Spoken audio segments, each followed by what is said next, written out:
നമ്മുടെ വയോജന കമ്മീഷൻ രൂപീകരിക്കുന്നതിൽ ഏറ്റവും മുൻകൈ എടുത്തുകൊണ്ട് ഭരണ സംവിധാനത്തിനുണ്ടായിരിക്കുന്ന പ്രശ്നങ്ങൾ പതുക്കെ പതുക്കെ ഒക്കെ അവസാനിപ്പിച്ചുകൊണ്ട് വയോജന കമ്മീഷൻ ബില്ല് അവതരിപ്പിച്ച് പാസ്സാക്കി എടുക്കുന്നതിൽ മുൻകൈയെടുത്ത നമ്മുടെ പ്രിയപ്പെട്ട മന്ത്രി ഡോക്ടർ ആർ ബിന്ദുവിന് ആദരം അർപ്പിക്കുന്നു.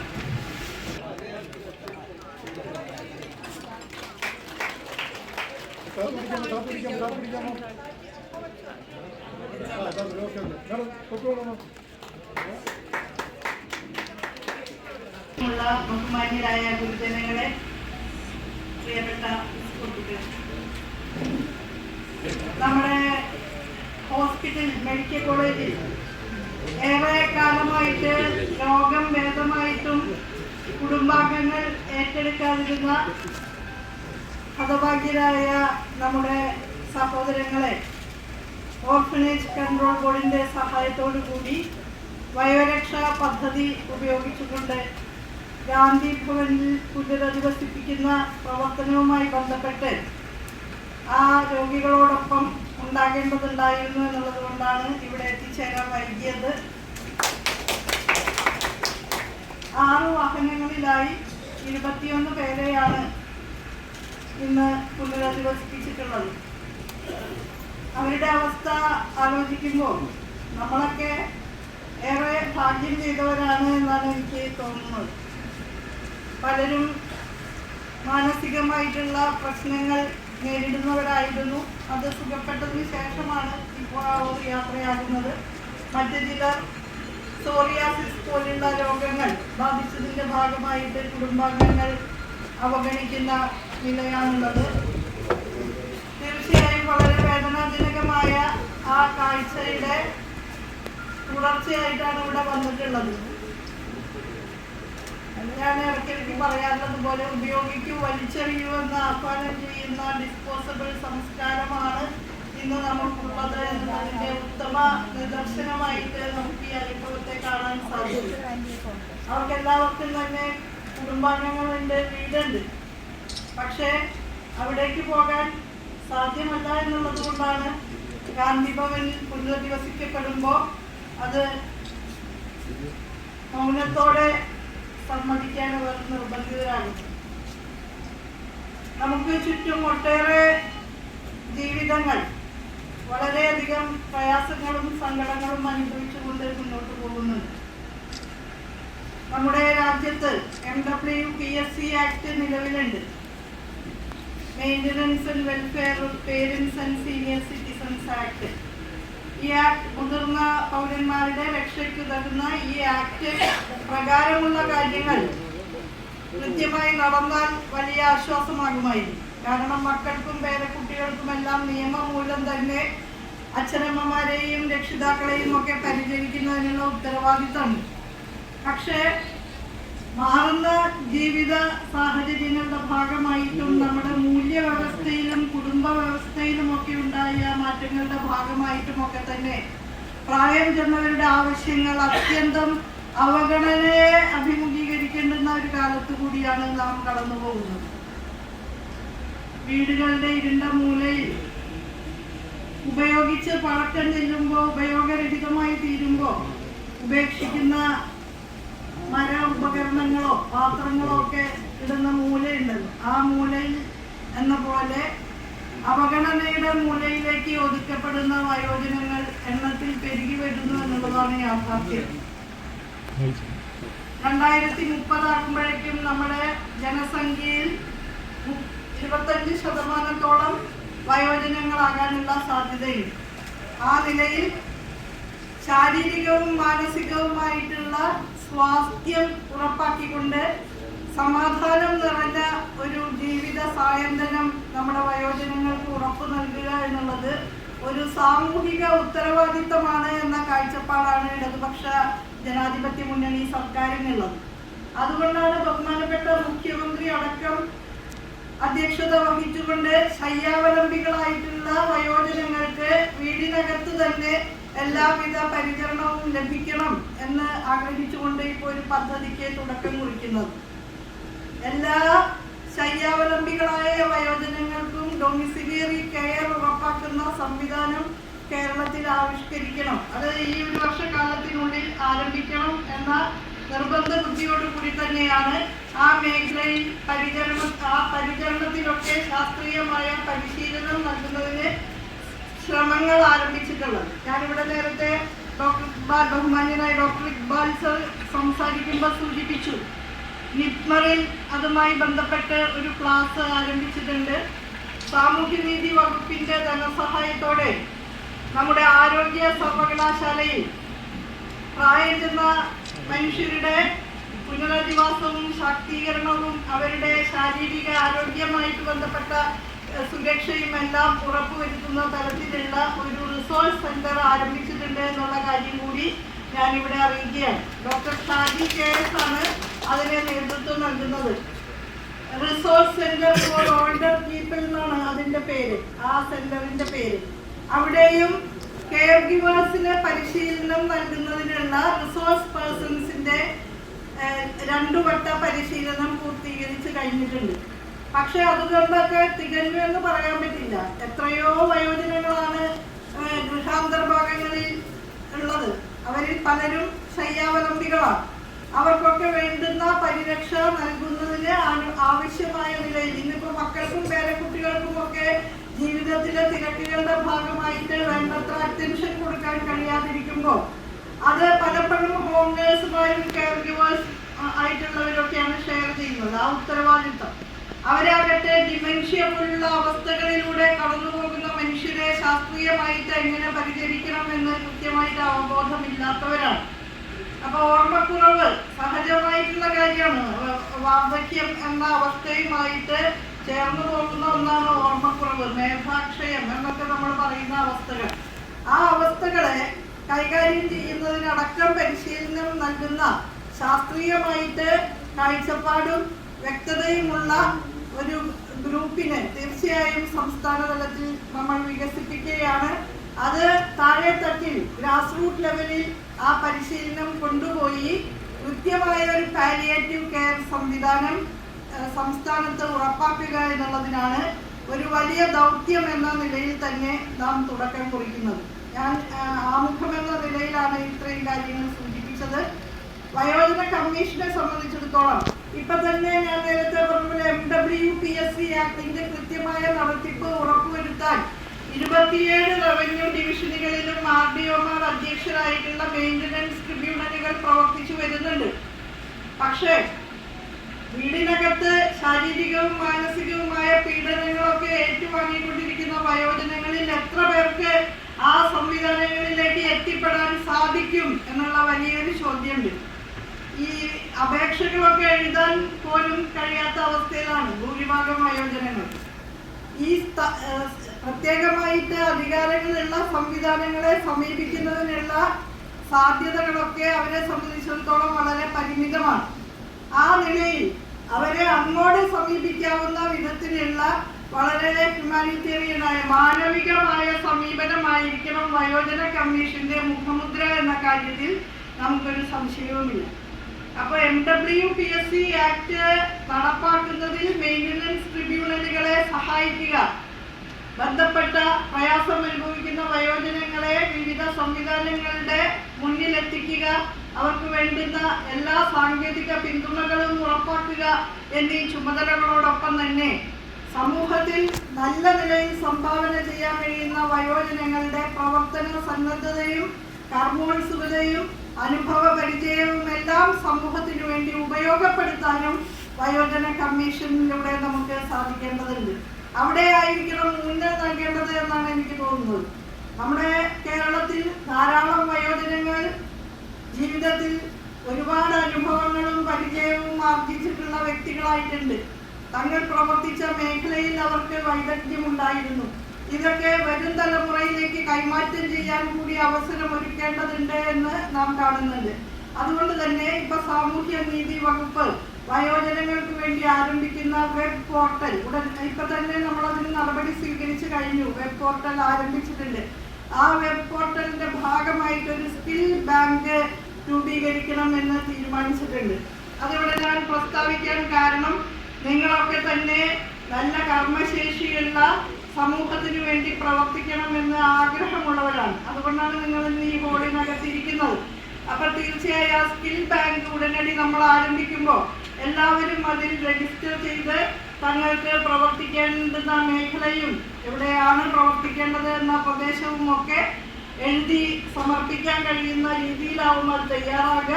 അതിലെല്ലാവരും ഉണ്ടാകണമെന്ന് ആദ്യമായിട്ട് ഞാൻ അഭ്യർത്ഥിക്കുകയാണ്. നമ്മുടെ സാമൂഹ്യനീതി വകുപ്പിന്റെ വെബ്സൈറ്റിൽ ഇപ്പൊ തന്നെ സുനീതി പോർട്ടൽ എന്ന പേരിൽ എല്ലാ പദ്ധതികളുടെയും വിശദാംശങ്ങൾ അവൈലബിൾ ആണ്. 24 മണിക്കൂറും വയോജനങ്ങളെ സഹായിക്കാൻ കഴിയുന്ന ഒരു ഹെൽപ്പ് ലൈൻ നമുക്ക് അവിടെ ഉണ്ട്. വയോജനങ്ങൾക്ക് അവരുടെ പരാതികൾ രേഖപ്പെടുത്താൻ കഴിയുന്ന വിധത്തിൽ എപ്പോഴും കോണ്ടാക്ട് ചെയ്യാവുന്ന ഒരു വയോജന ഹെൽപ്പ് ലൈൻ, എൽഡർ ലൈൻ എന്ന പേരിൽ സാമൂഹ്യനീതി വകുപ്പിന്റെ ആഭിമുഖ്യത്തിൽ പ്രവർത്തിക്കുന്നുണ്ട്. 24 മണിക്കൂറും ഇല്ലെങ്കിലും പകൽ സമയത്തെങ്കിലും വിളിക്കാമല്ലോ. അപ്പോൾ ആ വിവരം നമ്മൾ എല്ലാ വയോജനങ്ങളിലേക്കും ചുറ്റുമുള്ള നമ്മുടെ പരിസരങ്ങളിലുള്ള അയൽവാസികളിലേക്കൊക്കെ പകർന്നു നൽകേണ്ടതാണ്. എല്ലാ നഗരസഭാ പ്രദേശങ്ങളിലും തെരഞ്ഞെടുക്കപ്പെട്ട ബ്ലോക്ക് പഞ്ചായത്ത് പ്രദേശങ്ങളിലും വയോമിത്രം പദ്ധതി പ്രവർത്തിക്കുന്നുണ്ട്. മരുന്നുകളും ഡോക്ടർമാരുടെയും പാരാമെഡിക്കൽ സ്റ്റാഫിന്റെയും സേവനവും വയോജന ക്ലബ്ബുകളിലൂടെ മാനസികോല്ലാസവും എല്ലാം പ്രദാനം ചെയ്യാൻ കഴിയുന്ന വിധത്തിലാണ് വയോമിത്രം പദ്ധതി പ്രവർത്തിക്കുന്നത്. വയോ അമൃതം എന്ന് പറയുന്ന പദ്ധതി സാമൂഹ്യനീതി വകുപ്പിന് കീഴിലുള്ള ഹോമുകളിലെ അന്തേവാസികൾക്കുള്ള ആയുർവേദ വിധിപ്രകാരമുള്ള ചികിത്സയാണ്. അവർക്കുള്ള ആരോഗ്യ സുരക്ഷാ സംവിധാനമാണ്. 16 ഹോമുകളാണ് നേരത്തെ സാമൂഹ്യനീതി വകുപ്പ് നേരിട്ട് നടത്തുന്നതായി ഉണ്ടായിരുന്നത്. ഇപ്പൊ പുതുതായി 2 കൂടിയുണ്ട്. ശയ്യാവലംബികളായിട്ടുള്ള വയോജനങ്ങൾക്ക് വേണ്ടി ആലപ്പുഴയിൽ ഒരു പ്രത്യേക ഹോം ആരംഭിച്ചിട്ടുണ്ട്. അതുപോലെ കോട്ടയത്ത് മുളക്കുളം അല്ലെ, അവിടെ പുതിയ ഒരു വയോജന കേന്ദ്രം, വയോജന ഹോം ഉദ്ഘാടനം ചെയ്തിട്ടുണ്ട്. അപ്പൊ അത്തരത്തിൽ അതുകൂടാതെ തന്നെ 600ഓളം സ്വകാര്യ സ്ഥാപനങ്ങൾ വയോജനങ്ങളുടെ സംരക്ഷണത്തിന് വേണ്ടി നമ്മുടെ കേരളത്തിൽ പ്രവർത്തിക്കുന്നുണ്ട്. 200ഓളം സ്ഥാപനങ്ങൾക്ക് സാമൂഹ്യനീതി വകുപ്പ് ഗ്രാന്റ് നൽകുന്നുണ്ട്. ഇപ്പോൾ നമ്മൾ പുതുതായി ആലോചിക്കുന്ന കാര്യം, ഉപേക്ഷിക്കപ്പെടുന്ന വയോജനങ്ങൾ അതല്ലെങ്കിൽ പുനരധിവസിപ്പിക്കേണ്ടുന്ന വയോജനങ്ങളുടെ എണ്ണം വർദ്ധിക്കുമ്പോൾ പെയ്ഡ് ഹോമുകൾ കൂടി ആരംഭിക്കുന്നതിനുള്ള തീരുമാനമാണ് കൈക്കൊണ്ടിട്ടുള്ളത്. അതിനു വേണ്ടിയിട്ടുള്ള മാർഗരേഖകൾ തയ്യാറാക്കി വരികയാണ്. സംസ്ഥാനത്ത് വയോജന നയം കാലാനുസാരിയായിട്ട് കൂടുതൽ പരിഷ്കരിക്കുന്നതിനുള്ള നടപടികൾ അന്തിമ ഘട്ടത്തിലാണ്. ഉടനെ അതുമായി ബന്ധപ്പെട്ട് കാര്യങ്ങൾ പൂർത്തീകരിച്ച് പബ്ലിഷ് ചെയ്യാൻ കഴിയുമെന്നാണ് പ്രതീക്ഷിക്കുന്നത്. അതെല്ലാം ഏതാണ്ട് പൂർണ്ണതയിലെത്തിയ സ്ഥിതിയിലാണ് ഇപ്പോൾ ഉള്ളത്. അതുപോലെ ഞാൻ നേരത്തെ സൂചിപ്പിച്ച നിയമനിർമ്മാണം, കെയർ ഗിവേഴ്സിന്, ഹോം നഴ്സുമാർക്ക് ലൈസൻസ് നൽകാൻ കഴിയുന്ന വിധത്തിലുള്ള ഒരു നിയമനിർമ്മാണം കൂടി ഈ മേഖലയിൽ നടപ്പാക്കാനുണ്ട്. വയോജനങ്ങളുടെ സംരക്ഷണം, ഇപ്പോൾ വയോജന കമ്മീഷൻ നിലവിൽ വരുന്നു. അതുകൊണ്ട് മാത്രം എല്ലാം തികഞ്ഞു എന്ന് നമുക്ക് പറയാൻ പറ്റില്ല. വയോജനങ്ങളുടെ സമ്പൂർണമായിട്ടുള്ള സംരക്ഷണം ഉറപ്പുവരുത്താൻ കഴിയുന്ന മറ്റൊരു നിയമനിർമ്മാണം കൂടി അന്തിമ ഘട്ടത്തിലാണ്. അത് നമുക്ക് അടുത്ത സഭയിൽ അവതരിപ്പിക്കാൻ സാധിക്കുമെന്നാണ് ഞാൻ പ്രതീക്ഷിക്കുന്നത്. ഇതൊക്കെ അനിവാര്യമാണ്. നിങ്ങൾക്ക് അറിയുണ്ടാവുമല്ലോ, നിങ്ങൾക്ക് ചുറ്റുമുള്ള സുഹൃത്തുക്കളും അയൽവക്കക്കാരും ഒക്കെ ആയിട്ടുള്ള വയോജനങ്ങൾ പല രൂപത്തിലുള്ള പ്രയാസങ്ങൾ അനുഭവിക്കുന്നുണ്ട്. മാനസികമായി അനുഭവിക്കുന്ന പ്രയാസങ്ങൾ പുറത്തു പറയാൻ കഴിയാത്ത ആന്തരിക സമ്മർദ്ദത്തിലൂടെ പലരും കടന്നു പോകുന്നുണ്ട്. ചെറിയ വരുമാനമുള്ളവർ, ഒരു സമാധാനമുള്ളത് മറ്റ് സംസ്ഥാനങ്ങളെ അപേക്ഷിച്ച് കേരളത്തിൽ 76% വയോജനങ്ങൾക്കും സർവീസ് പെൻഷനോ സാമൂഹ്യ പെൻഷനോ ലഭിക്കുന്നുണ്ട് എന്നുള്ളതാണ്.